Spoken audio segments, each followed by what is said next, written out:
Hello and welcome to the 3 Championship Drive podcast hosted by me, Lance Caporossi.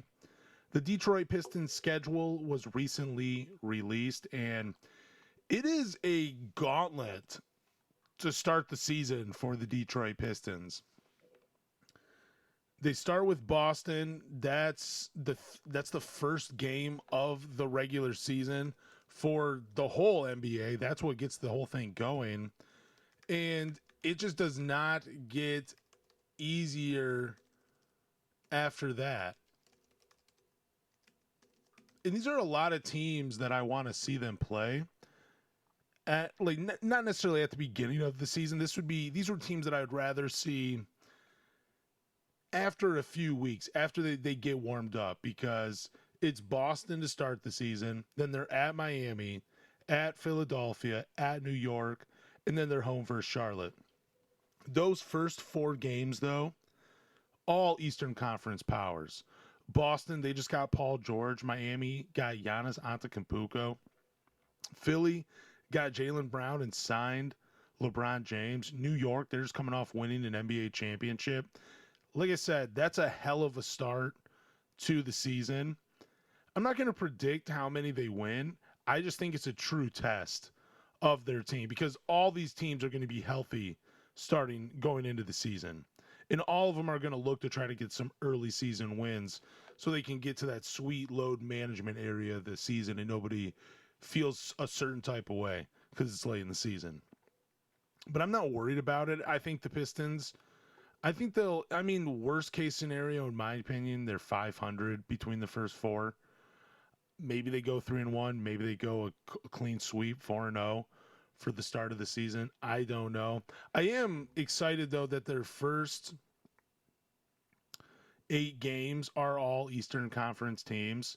And the nice thing, too, is all teams outside of New York made drastic changes. Like Boston, they got rid of a finals MVP in Jaylen Brown. They are bringing in Paul George. Miami, complete roster overhaul, but they're bringing in Giannis.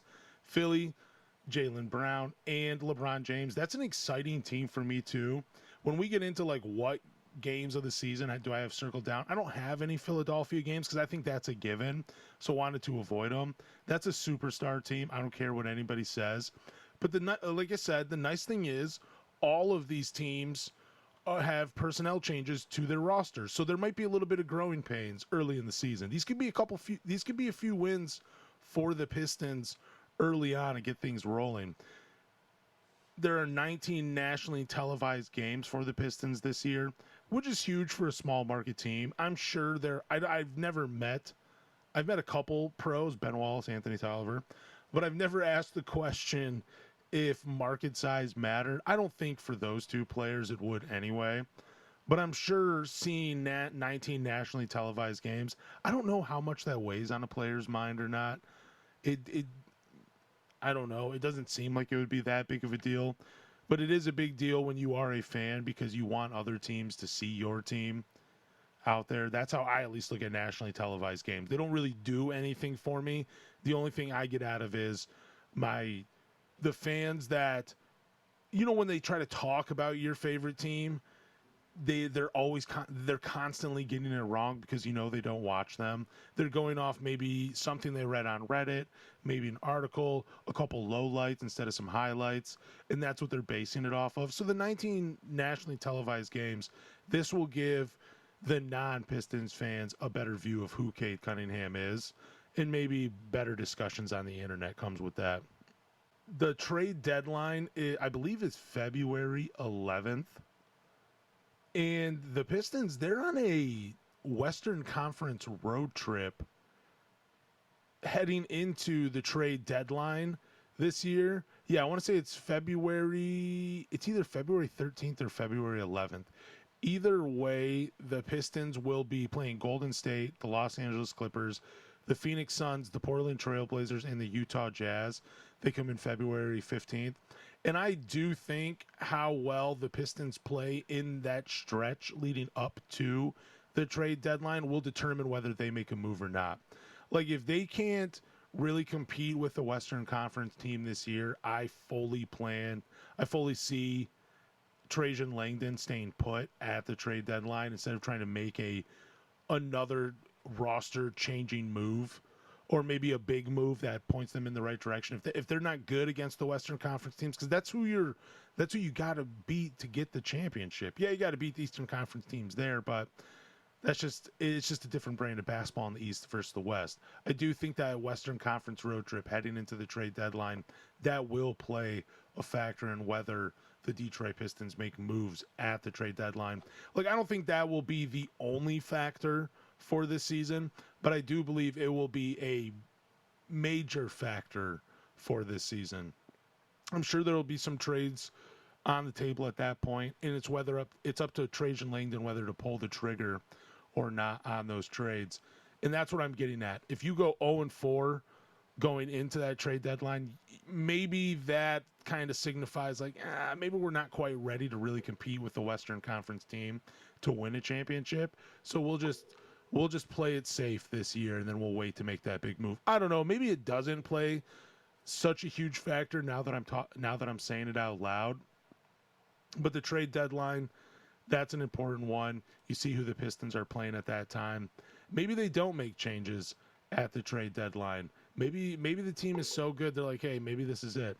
So let's get into some games that I have circled on my calendar when I'm looking at the schedule. Now, I only have a few of them just because, to be honest, it's so hard for me to pick games when I'm looking, because like I can look at the schedule right now and it's like, well, you play Denver November 30th. That would be a fun game because you get the Joker. You get Atlanta November 22nd. And I felt like I picked most of the games that I circled on my schedule for earlier parts of the season, just because I know that's when teams are going to be healthy. But I did try to think outside of the box when it came to circling these games on the schedule, because I just didn't want to pick, the Phillies, the New Yorks, the San Antonio Spurs. Those are all going to be great games, and I'm definitely going to be watching them. It's not like I'm going to turn away or anything like that. But here are my 5 games that I definitely have. I'm not going to miss them. I will be glued on my couch watching this game. The first one, December 2nd versus Memphis. This is going to be that emotional game for the Detroit Pistons fans. It's going to be, man, we're just going to be flooded with emotions in this game. And that's because this is going to be the return of Isaiah Stewart to Detroit.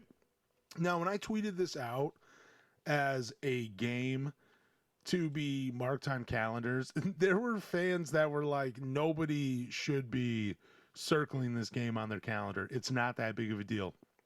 My response was, there are going to be people that care about this game. Whether they should or whether they shouldn't, that's an entirely different argument. I say, who cares? If this is an important game to you, then it's an important game to you.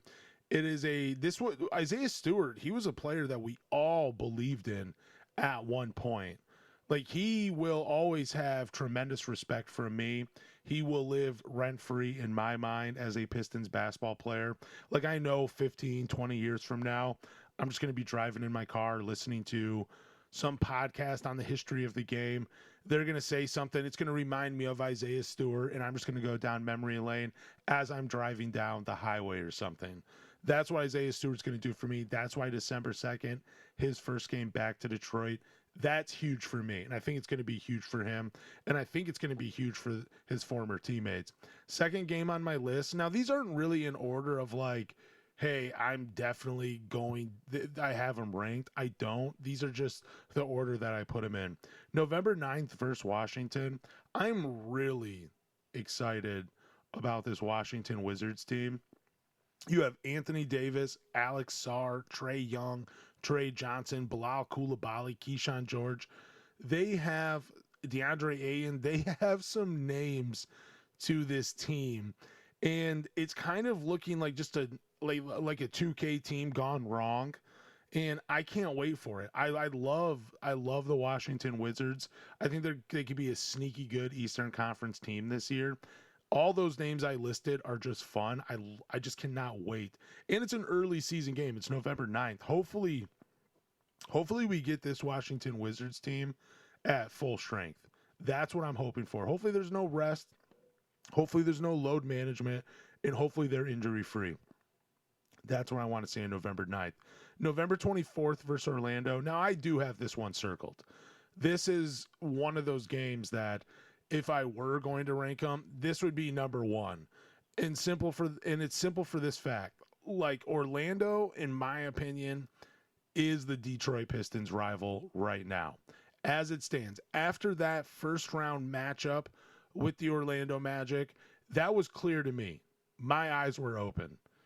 It's Orlando. That is the only team I would gladly accept as Detroit's number one rival right now. No, I'm not looking at all-time rivalries. I'm talking the Cade Cunningham era. As it stands right now, you cannot tell me that Orlando goes 7 as an 8 seed against a 60-win Detroit Pistons team, takes them to game 7.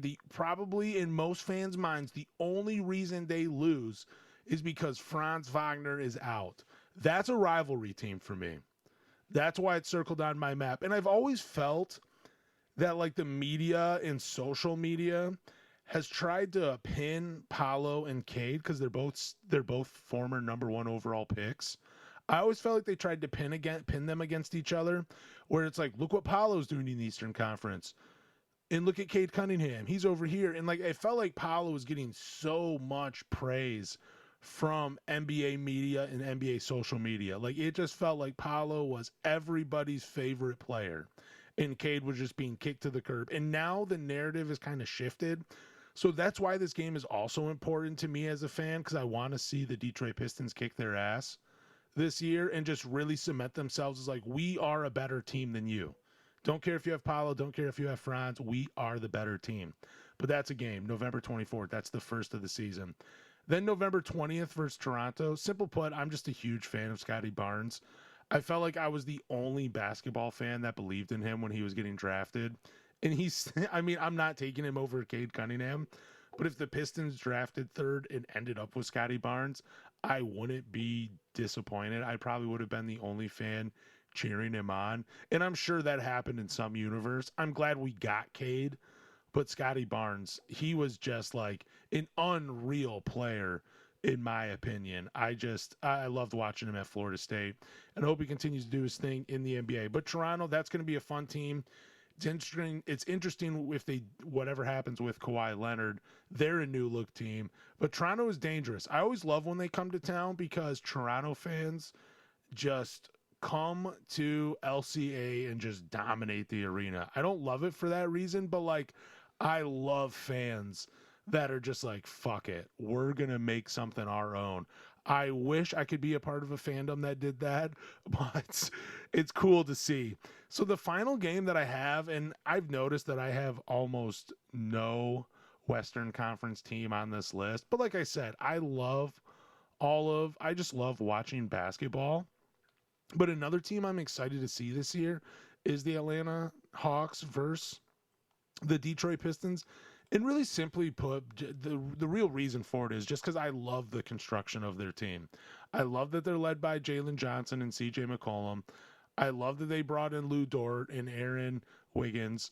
I love Onyeka Okongwu. They just got a fun team. And they're built without, kind of like the 04 going to work squad, where there's no true superstar.